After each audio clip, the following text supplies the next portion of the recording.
मेरे प्यारे दोस्तों, भाइयों और बहनों, आप सबका राधा कृष्ण भक्ति ज्ञान चैनल में स्वागत है। आज मैं आप सबको भगवान श्री कृष्ण के अवतार की कथा सुनाने जा रही हूँ, जो कि बड़ी अच्छी और बड़ी रोचक है, जिसके सुनने से मन बड़ा ही प्रसन्न हो जाता है। तो चलिए दोस्तों, आप सबको भगवान श्री कृष्ण के अवतार की कथा आगे का भाग सुनाती हूँ। व्यास जी कहते हैं, हे शिष्यों, देवर्षि नारद का कंस को उकसाना, अरिष्टासुर के मारे जाने का समाचार देवर्षि नारद अपनी प्रवृत्ति के अनुसार तत्काल कंस के पास जा पहुँचे। देवर्षि नारद को देखकर कंस ने उनका बड़ा आदर सत्कार किया। जब वे आराम से आसन ग्रहण करके बैठ गए, तब बोले, कंस, बड़ी लज्जा की बात है कि तुम्हारे इतने वीर गण भी उस ग्वाले कृष्ण का कुछ भी अनिष्ट नहीं कर सके। अब देखो, तुम्हारे मित्र अरिष्टासुर को भी उस कृष्ण ने मार डाला। क्या? कंस चौंका। यह आप क्या कह रहे हैं देवर्षि? क्या यह सत्य है? कंस, मैं कभी असत्य नहीं कहता। देवर्षि नारद ने कहा, कुछ ही समय में उसकी सूचना तुम्हारे पास पहुंच जाएगी। मैं तो तुम्हारे पास एक दूसरे ही प्रयोजन से आया था। आज्ञा कीजिए देवर्षि, मैं आपका क्या भला करूं? कंस ने हाथ जोड़कर कहा, कंस, मैं तुम्हें एक यह रहस्य बताने आया हूँ कि तुम्हारे बंदी गृह में देवकी की जो कन्या तुम्हारे हाथों से छूट कर आकाश में चली गई थी, वह तो यशोदा की पुत्री थी। ब्रज में इस समय तुम्हारे घरों को रसातल पहुँचाने वाला जो बालक कृष्ण है, वही वास्तव में वसुदेव और देवकी का 8वां पुत्र है। वसुदेव ने ही उस रात्रि में उस कन्या से अपने पुत्र को बदल लिया था। इसके अलावा वहाँ जो बलराम है, वे रोहिणी के पुत्र हैं। वसुदेव ने तुमसे डर कर ही उन दोनों को वहाँ रख छोड़ा है। ओह! कंस क्रोध में कांप उठा। देवर्षि, मेरा अनुमान सत्य निकला। मैं अभी वसुदेव और देवकी का वध कर डालूंगा। उन्होंने मेरे साथ छल किया है। यह कहकर कंस ने म्यान से तलवार खींच ली, परंतु नारद जी ने उसे रोका। मूर्खता मत करो कंस, अब उन्हें मारने से क्या होगा? मारना ही है तो कृष्ण को मारो। ठीक है, मैं ऐसा ही करूँगा देवर्षि। कंस क्रोध में भरा कांपता रहा। नारायण नारायण। नारद जी उठे और जाते हुए बोले, परमात्मा तुम्हें शक्ति दे कि तुम वसुदेव के पुत्रों का वध कर सको, अन्यथा वे तुम्हें मार डालेंगे। नारद जी कंस को आशीर्वाद देकर चले गए। वास्तव में वे उसे उकसाना चाहते थे, ताकि वह और भी ज़्यादा अन्याय करे और भगवान के हाथों मारा जाए। नारद जी के जाने के उपरांत कंस ने अपने सैनिक भेजकर वसुदेव और देवकी को पकड़वा लिया और उन्हें फिर से बंदी गृह में डाल दिया। उसके बाद उसने केसी नाम के राक्षस को बुलाया और उससे कृष्ण व बलराम को मारने के लिए कहा। केसी कंस की आज्ञा पाकर घोड़े के रूप में नंदगांव गया, पर वह भी कृष्ण के हाथों मारा गया। तभी से कृष्ण का एक नाम केशव पड़ गया। केसी की उनके सामने एक नहीं चली।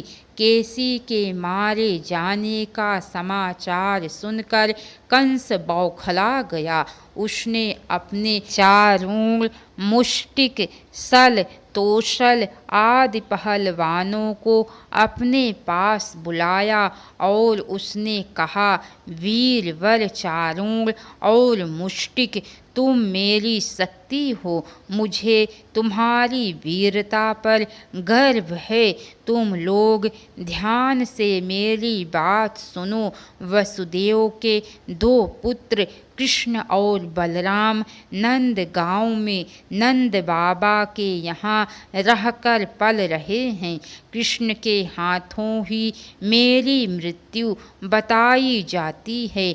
मैं अक्रूर को भेजकर धोखे से उन्हें यहाँ बुलाऊंगा। तुम लोग उन्हें कुश्ती लड़ने के लिए ललकारना, और जब वे तुमसे कुश्ती लड़ने के लिए तैयार हो जाएं तो तुम उन्हें मार डालना। ऐसा ही होगा महाराज। चारूण और मुष्टिक ने एक साथ कहा। कंस की आँखों में चमक उभर आई। वह उत्साहित होकर बोला, अखाड़े के द्वार पर मेरा मतवाला हाथी कुबलया पीड़ रहेगा। महावत उसे खूब मद पिलाकर मतवाला बना देगा। तुम जानते हो कि उस मतवाले हाथी को वश में करना आसान नहीं है। हो सकता है कि अखाड़े में पहुँचने से पहले ही वह हाथी उन दोनों को अपने पैरों के नीचे कुचल डाले। महाराज, उसने यदि ऐसा नहीं किया तो वे दोनों हमारे हाथों से बच नहीं पाएंगे। चारूण बोला, धन्य हो, मुझे तुमसे ऐसी ही आशा है। कंस बोला, इस चतुर्दशी को विधि पूर्वक धनुष यज्ञ प्रारंभ कर दो और उसकी सफलता के लिए वरदानी भूतनाथ भैरव देव को बहुत से पवित्र पशुओं की बलि चढ़ाओ। जो आज्ञा महाराज। चारूण, मुष्टिक व अन्य पहलवानों ने झुक कर कंस का अभिवादन किया और वहाँ से निकल गए। कंस के चेहरे पर संतुष्टि के भाव उभर आए। वह सोचने लगा था कि कृष्ण और बलराम अब उसके फंदे से पकड़कर जरूर मारे जाएंगे, फिर उसे कोई नहीं मार सकेगा। श्री कृष्ण और बलराम का मथुरा प्रवेश। श्री कृष्ण की लीलाओं की चर्चा कंस के दरबार तक नित्य ही पहुँचती रहती थी, जिससे उसकी चिंता बढ़ती जा रही थी। उसने एक दिन अपने मंत्री अक्रूर को बुलाया। अक्रूर बड़े धर्मात्मा व्यक्ति थे। कंस के अन्य मंत्रियों के स्वभाव से वे सर्वथा अलग थे। वे नंद बाबा के परम सखा थे। कंस ने उन्हें बुलाकर उन्हें ब्रज जाने के लिए कहा और किसी तरह कृष्ण और बलराम को मथुरा लेकर आने की चर्चा की। अक्रूर यद्यपि कंस के मनोभावों को अच्छी तरह समझते थे, पर उसे इनकार करने का साहस वे नहीं कर सके। अक्रूर ने फिर भी डरते डरते कहा, हे भोजराज, आपकी आज्ञा का उल्लंघन करने का साहस तो मैं नहीं कर सकता। मैं नंदगांव जाकर आपका संदेश नंद जी को अवश्य दे दूंगा, लेकिन यदि वे उन्हें भेजने के लिए तैयार नहीं हुए तो मैं क्या करूँगा। अक्रूर, आप नंद जी से कहिए कि मथुरा नरेश कंस ने कृष्ण और बलराम की वीरता के बारे में बहुत कुछ सुना है। वे ऐसे वीरों को धनुष यज्ञ उत्सव के अवसर पर सार्वजनिक रूप से सम्मानित करना चाहते हैं। आप नंद जी के परिवार के लिए हमारे राजकोष से अनेक अमूल्य उपहार भी लेते जाइए। उनसे हमारी ओर से प्रार्थना कीजिए, वे मना नहीं करेंगे। कंस ने अक्रूर को समझाया, ठीक है महाराज, मैं प्रयास करूँगा। अक्रूर बोले, मैं यथाशीघ्र वहाँ जाऊँगा और आपका संदेश देकर उन्हें मनाने की कोशिश करूँगा। कोशिश नहीं अक्रूर, उन्हें हर नीति साम दाम दंड भेद अपनाकर आपको यहाँ लाना ही है। हम भी तो देखें कि वे कितने वीर हैं। कंस ने इस बार कठोर स्वर में कहा, हम इस प्रदेश के राजा हैं, क्या हमें अपनी प्रजा के वीरों का सम्मान नहीं करना चाहिए? क्यों नहीं महाराज, अक्रूर ने त्वरित कहा, वीरों का सम्मान सार्वजनिक रूप से होना ही चाहिए।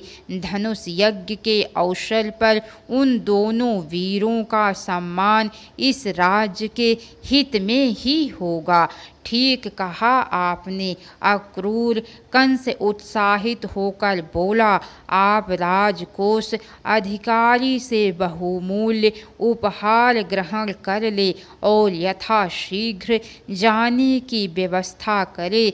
मैंने उसे आज्ञा दे दी है। जी महाराज। अक्रूर ने झुककर कंस को नमन किया और चले गए। इस कार्य को करने में उन्हें जरा भी संताप नहीं था, क्योंकि वे जानते थे कि वे दोनों कंस का काल बनकर ही इस धरती पर आए हैं। इसके आगे की कथा दोस्तों आप सबको कल सुनने को मिलेंगी। तो कैसी लगी कथा लाइक करके कमेंट बॉक्स में ज़रूर बताइएगा। तो बोलिए नंद के लाला भगवान श्री कृष्ण की जय। हर हर महादेव।